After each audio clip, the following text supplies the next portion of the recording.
सोना साटा कुनिया हो दीनानाथ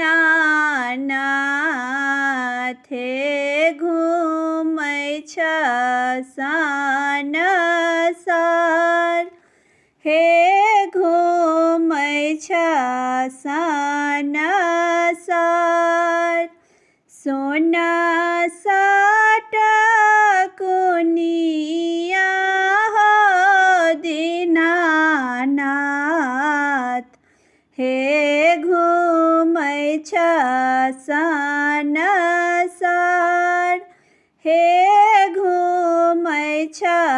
सानसार आन दिन उगै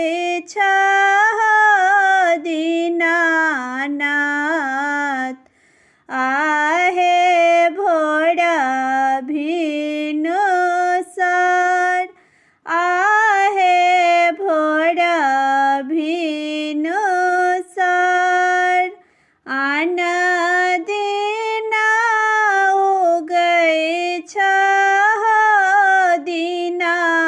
दीनानाथ आहे भोर भिनुसार आहे भोर भिनुसार आजु के दिन हो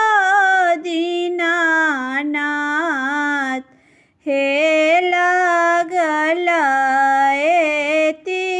बेर हे लागल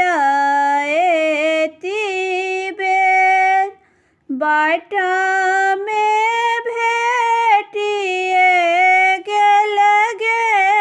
अबला एकटा अन्हारा पुरुष एकटा अन्हारा पुरुष बाट में भेटिए गेल गे अबला एकटा अन्हारा पुरुष एकटा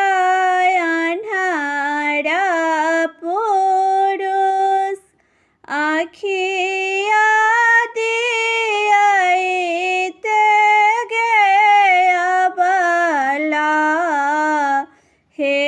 लागल एति बेर हे लागल एति बेर बाट में भेटिए गेल गे अबला एकटा बाझिनिया एकटा बाझिनिया बालक दियाइते गे अबला हे लागल एति बेर हे लागल एति बेर बालक दियाइते गे अबला हे लागल एति बेर हे लागल एति बेर सोना साटा कुनिया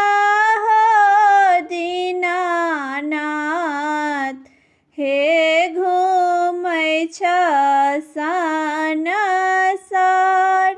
हे घूमै छ सानसार हे घूमै छ सानसार।